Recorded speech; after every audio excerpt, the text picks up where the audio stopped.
let's get into some wrestling stuff. Let's overreact to this week's wrestling, right? All right. Quick shout out right off the bat in overreactions. Roman Reigns is now the longest Universal Champion of all time. So shout out to Roman Reigns. He is 508 days strong now. As we approach, we are about a week away from the Royal Rumble. I believe it's on a Saturday. This seems to be a new trend WWE is doing, right? Yeah. Getting away from that Sunday night pay-per-view, which I like, because if you're going to be kind of the product of the kids, Sunday always seemed like a real fucked up night to make kids stay up late. I agree, because you have school the next day, so you can't really stay up for the whole day. Yeah, so Saturday seemed, you compete with UFC a little bit, but I don't think those audiences really overlap. And then if you're watching one, you're not necessarily watching the other. I do believe by then all of the football playoff games will be on a Sunday. So I think they'll have that Saturday kind of free and clear to themselves. So, but shout out to Roman Reigns on that. Okay. Right. Gonna overreact to one more thing that's like kind of wrestling and not real wrestling. Okay. I'm overreact to the fact that I played this song for you in the car.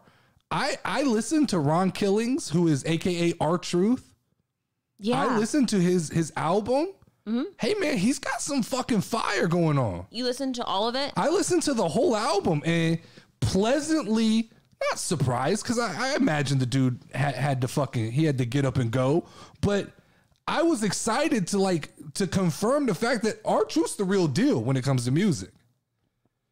I didn't know who you were listening to. This isn't like an Acclaim gimmick. You played me that fucking Acclaim song, which was garbage. Fucking garbage. Absolute garbage. That shit was terrible. Then I put back on my R-Truth, my Ron Killing song that I really like, Out the Window. What was that about? I want to play it, but I'm afraid we'll get content strikes. Yeah. So I'm not going to do it. Like, we need to go listen to it. Go listen to it. Give fucking R-Truth his due, and maybe we can find a way to contact somebody so that we can play the song. Yeah. We'll work on that. All right. All right. Now into actual wrestling shit here. Okay. So I guess Sami Zayn's 15 minutes of fucking main event fame are gone. Like, that's up.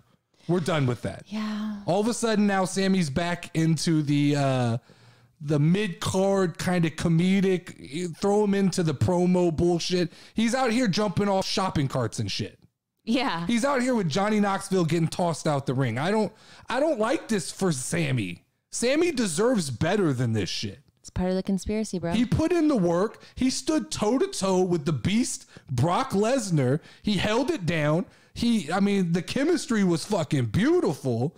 And now we're going to ship him back down to the mid-card and go, hey, you could go play with Johnny Knoxville.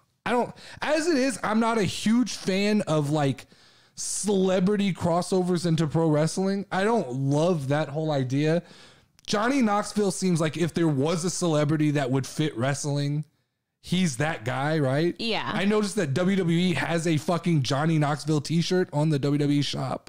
I didn't notice that. I think it's the one he's been wearing, but I mean, I know we're going to promote the Jackass movie, and I'm going to be one of the people in line to watch the Jackass movie, but can we do better for Sami? Can we do better for Sami? Like, he never fucking got his Intercontinental match, did he? And maybe I'm just fucking drawing a blank. I think so. I don't feel like he got it. I think Shinsuke got hurt or something, so this is where we're putting Sami's out. Right? Yeah. What else did we get on SmackDown? Oh, we got a Seth and Roman Reigns face-to-face meeting finally. Yes. We're in ring where they got to talk shit to each other. It looks to me, if I just kind of read the situation quickly, I think Seth Rollins is going to be the face of the situation. It looks like they're going to lean a little more into like the comedic Seth for that, even though he does kind of have that. He has that kind of that one-up card where he's continuously beating Roman Reigns in big matches. Yeah. So there's always that. There's that story element. What else? Heel and face has kind of become a loose term right now in WWE. I agree. You were talking to me about this earlier with Doudrop, Becky Lynch, and Bianca Belair, right? Uh-huh. Who is what? We know Bianca's the face. Yes. Then we know, I guess, Doudrop's the heel. And Becky's trapped in this world where she's in between, I think, right? Yeah. She tries to be a heel, but the crowd they just won't let it go full heel. So I get what they say I understand the comparisons to Stone Cold, even though it's a fucking ridiculous comparison. But I understand the sentiment that people are making when they say that Becky Lynch is trapped in that stone cold world where even if she tries to turn full heel, the crowd's just not going to let her. True. I did read, interestingly enough, she doesn't refer to herself as the man anymore. And I believe that's because of the falling out between WWE and Ric Flair. Ric Flair. Did I miss something there? I don't understand. So they fired him, and then after I think all that dark side of the ring shit, and he's kind of like he's become Mr. like fucking AEW cheerleader, and he shits all over WWE, which is just fucking like. Where did the man come from? Him? Yeah, because he was the man, and I think he crowned her the man. Oh, and so like that's that why moniker. She's big-time Bex now she's big time Bex, but it's time to move on anyway. But I just thought that was interesting. I like Ric big time Flair annoys me. He's one of those people, like every time you get fired or like leave a company, you don't have to shit on said company. No matter if you feel it's right or wrong, just move on. Yeah. Just be bigger and move on. I think that's kind of the whole like knock on AEW that irritates me sometimes is that like all these guys who move on, like CM Punk and them, they feel this need in their promos to take shots back at WWE. And that makes good TV. Don't get me wrong. Yeah, it does make good TV, but it's also like a little bit like, oh, you're fucking bitter. Yeah, you are bitter. You got there because of where you came from. Okay, so speaking of Seth Rollins, Seth and Kevin had a little promo segment on Monday Night Raw, and that was fun. I'm glad to see. I was worried. I thought the friendship was over. No. I thought WWE was going to do this thing where like things get a little jumbled up and we go, we're going to move on from this story and we're not going to talk about it. But no, we got back in there and we got the best friends interacting. And then we got a little twist. We got Damian Priest who came out to the ring. I did see that. And this interests me because I think when I try to, I play the game with like the Minority Report where I'm fucking moving things in my head and trying to figure out what's going on and I'm always wrong. Yeah. But I'm trying to figure this out and I'm going, well, is this a tease that like maybe Kevin Owens could win the United States Championship? Seth Rollins could win the Universal Championship? And instead of them being tag team champions like I first thought would be great, what if we just had double champs? Yeah. What if the best friends were champs? And what if that leads long term into a Kevin Owens, Seth Rollins Universal title feud? I could see the potential there. It's a different route than I thought they were going to go, but I think it's an interesting route. It makes sense because I don't think Damian Priest needs the United States title to do this whole Damian Priest thing. I agree with you. In fact, I almost feel like the title takes away from the fact that he's kind of just like a badass, a monster. Yeah, a badass, right? Yeah. This good guy, bad guy thing, like the belt just is kind of fucking in the way. So let's take the belt off him. Let's put it back on Kevin, which is still disrespectful to Kevin. Let's be honest, right? He's a fucking main event talent. But it's the argument that we do make all the time that it gives relevancy to that mid-card belt again. Let's bring the United States title up. Let's give it to Kevin. Let's let them do the best friend buddy. I call it buddy cop, but like the buddy thing, right? Yeah. We're the two best friends. We're champions. We're the best. I think you could get a lot of milk out of that coconut. Yeah, because then eventually they have to turn on each other. Eventually they turn on each other. So there's you get like 6 months worth of story out of that. They call it the long game. Yeah. I thought, and someone mentioned this to me, that Kevin Owens was a sleeper to win the Royal Rumble, but I think this eliminated that thought. Okay. I think watching Raw and kind of putting all the pieces together, I think he's in line for a United States title run. And I still, right now, my heart says that's Big E's to win the Royal Rumble. You think? I'm not making my prediction yet. That'll come next week. But right now, like just off the top of my head, heart of hearts, I think that's Big E's to win. And I think at WrestleMania, this is just off the top of my head, Big E, Bobby Lashley.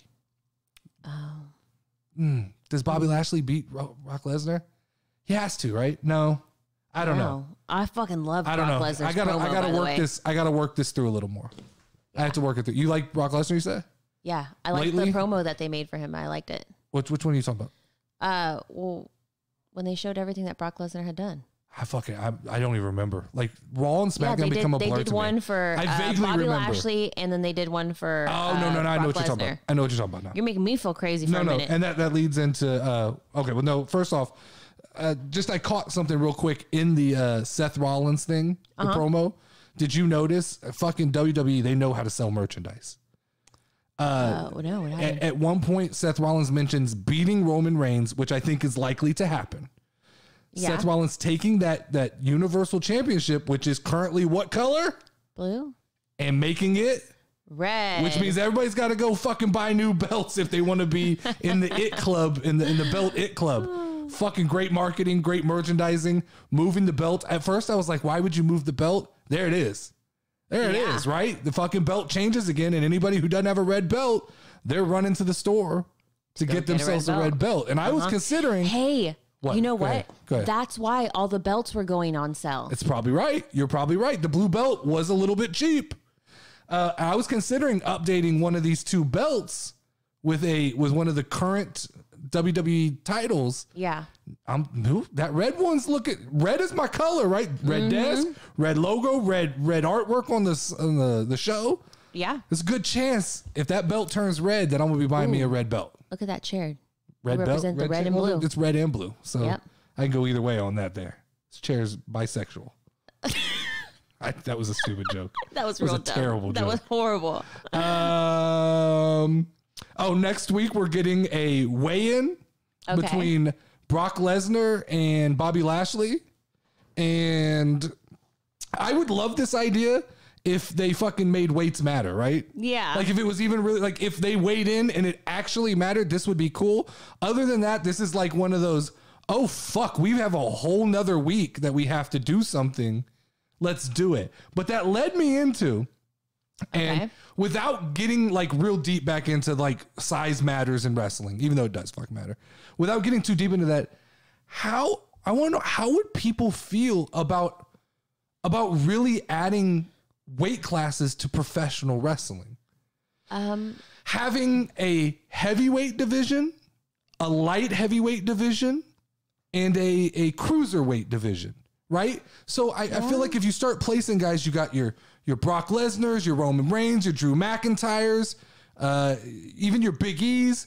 Those guys can be, heavyweights, the big boys. Then you got your Seths, your AJ Styles, some of those guys that are medium sized. And then I guess cruiserweight, you can throw some like Rey Mysterio's, some of the smaller guys in there. I don't know. I haven't worked out the fucking weight classes, but it interests me because does it not offer just a little more potential for like more main event quality stars? UFC does this well, right? Yeah. Every belt matters in UFC. And in WWE, it doesn't feel that way. But if there was a heavyweight title, if there was a light heavyweight title, and there was a cruiserweight title, or maybe just heavyweight and light heavyweight, I don't know how you position it, but you can't do the bullshit where you make one more important than the other. They both have to feel equally important. And then what there's still opportunity for is just like in UFC, these super fights, right? True. Where Rey Mysterio can still fight someone like Brock Lesnar, but it becomes a spectacle of size, right? Yeah. It becomes about this guy is going to overcome all the odds and step up a weight class to fight a guy who we all see is obviously bigger. I toy with the idea of liking that. I don't know long term if WWE has the patience to build like multiple weight classes up. It seems like they just panic and go Brock Lesnar, Brock Lesnar, Brock Lesnar, Roman Reigns, Roman Reigns, Roman Reigns, right? Yeah. But I toy with the idea in my head, and I want to hear people's opinions on that. How could you make it work? Could you make weight classes work in professional wrestling? All right. Overall, I thought Raw was good. I thought it was good again. I think this is 2 weeks that I've left with like a good taste in my mouth after Raw. SmackDown, I generally think has been a quality show for the last 3 or 4 months. But Raw, to me, and I know people are going to fucking shit on it, but once again, it's my opinion. I think Raw's been good. It's been a good watch. I liked the finish. I liked the finish with the Hurt Locker taking out Bobby Lashley. Yeah. And the Usos taking out Seth Rollins. It adds just an element, like an extra layer of bullshit to those matches. Yep. Like good bullshit, though. I like the good bullshit. Good bullshit, right? Like it makes you think like Seth has to overcome the whole bloodline. Now it looks like that Bobby Lashley is going to have to contend with not just Brock Lesnar, but the Hurt Locker may come into play here.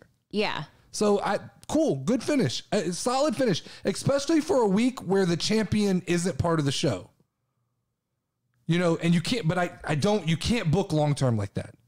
Yeah. WWE, they can't fall into that. Like, we're either going to have to get the belt off of Brock Lesnar, which I don't think is going to happen. I think Seth's going to have to bring another belt over, and then Brock can take his belt and go play on SmackDown. Just an FYI, just one more overreaction to Monday Night Raw. I fucking hate. And here we go. I hate. Everybody says I hate. Yeah. I hate Liv Morgan's new theme song. I had told you a couple weeks ago that I fucking loved the like creepy doll music that she uses. Yeah. I don't know if you even noticed it, but they've updated it to like a pop EDM song. So I heard it at first. I heard it real quickly, I thought it was going to be Alexa Bliss at first because I didn't really hear it. It starts the same way with like the creepiness, but then they've been doing this thing where they keep the noticeable part of the music and then they transition. They did it with Sami Zayn, and they transition it into like a new theme. Yeah, I hate it though. I liked her music, worked for her whether she was face or heel. Yeah. So I don't know. I don't understand the need to change that song. I really fucking despise that music. Fuck that. All right, let's get